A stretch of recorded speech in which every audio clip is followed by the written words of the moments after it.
everyone, welcome to week 1 of our Rossatron sew along. This is the small size of the bag, so I'll go over a few features of the bag first, and then I'll go over all the materials that you'll need, and then lastly I'll give you some tips on how to do the actual cutting. This week's assignment is to cut and interface all of the pieces, so I'll give you some tips on how to do that. So this is the small size, like I said. The front has a pocket here, and it goes all the way down to this base piece, so it's rather large actually. It has obviously our main interior pocket here, and then it also has an interior zipper on the inside. Then it has 2 more pockets on each side, so you're not wanting for pockets on this bag. The straps are like a handbag length, so if you want something different, you'll want to adjust that. Obviously I can't put it on my shoulder, so if you want a shoulder bag, you'll need to lengthen your straps a little bit, or I have seen where people put tabs on the side to make it a crossbody bag.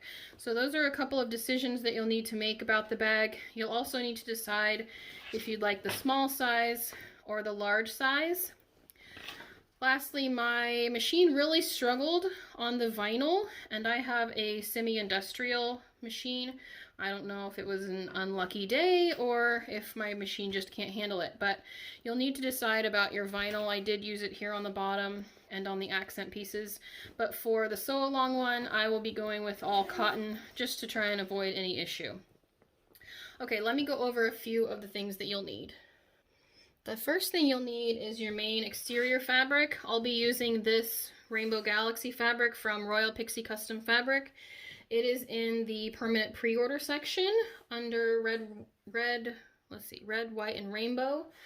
And it is one of my favorite prints we've ever offered. I love this print. It's beautiful, and I can match it with just about anything.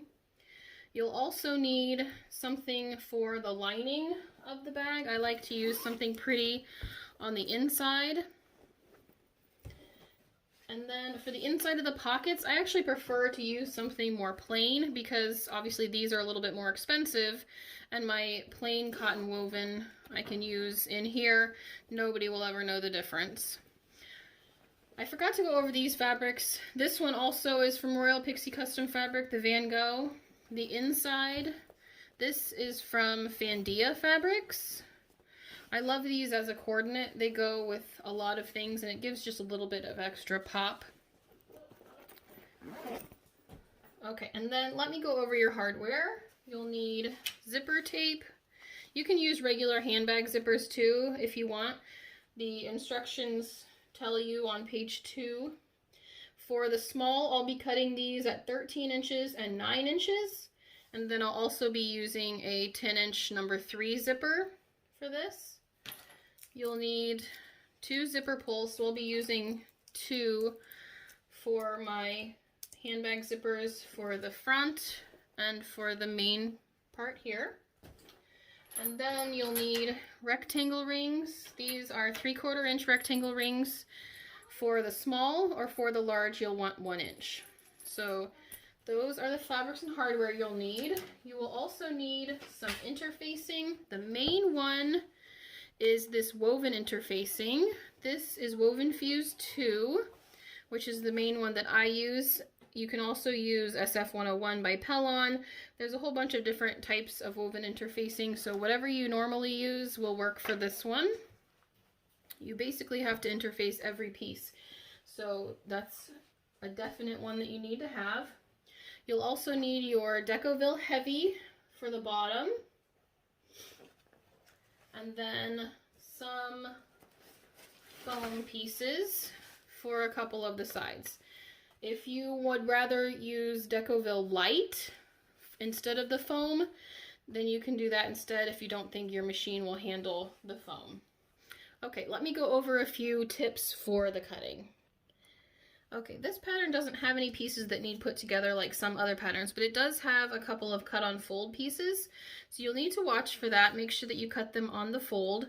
This piece in particular has a dotted line, and how I deal with this is I cut down to here to where it's flat, and then I can fold this backwards and go ahead and cut along this, and it doesn't wreck the pattern piece. You could also just print 2 of this piece. That way you have it, you know, one way and the other way. It's up to you how you'd like to deal with this piece, but that's how I do it. This curve is difficult to cut, so I use this smaller 28mm blade, or also this 18mm. I recommend a smaller one for this curve and even for the bottom ones, because it's hard to get around it without bunching up your fabric if you're using your 45. So I do recommend using your rotary blades, but I recommend a smaller one if you can get one. Another big thing about this pattern is you need to watch for this box of things that you need to cut after you measure them out. So don't just pay attention to the pattern pieces themselves, also pay attention to this. And there's quite a few on here, so I personally struggle with knowing what each thing is after I've cut it. So I make my own tabs here and I put them on, and I keep all my things together with my clips. Unless I'm using vinyl, then I use these clips so that it doesn't scuff up the vinyl. But these help me keep track and know what each thing is. So that's a personal thing that you can steal if you want to. Let me show you how to do your interfacing. So I have my lining main piece here. This fabric is actually just from Joann, but it has a glitter effect to it, so I thought it looked cool with the galaxy. Kind of looks like stars. So you'll put your fabric face down, and then your woven interfacing glue side down, and then you iron these together. I use this Cricut heat press. I like that it warms up quickly and it has the temperature on it. It's just easy for me to keep in my office rather than an actual traditional iron.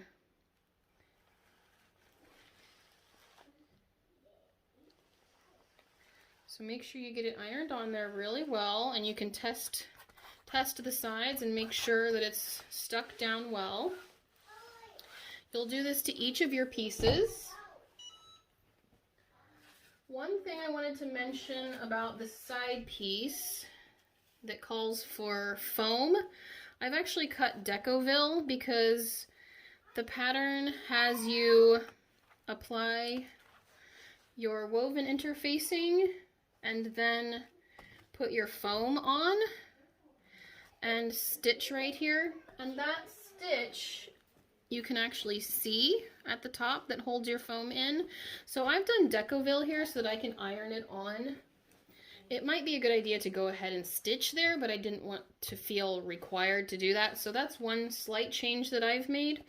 You can make your own personal preferences sometimes, but that's one thing that I learned from doing it.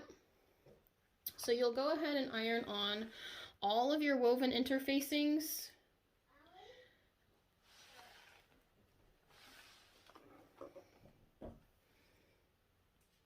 Do pay attention to the instructions on this box. Make sure that you do all your cutting and interfacing today, and also follow these instructions to finish up your interfacing. We will go ahead and start with the assembly next week. So you can post a picture in the Facebook group of all of the pieces cut and interfaced, and I'll see you next week for when we begin sewing. Bye everyone!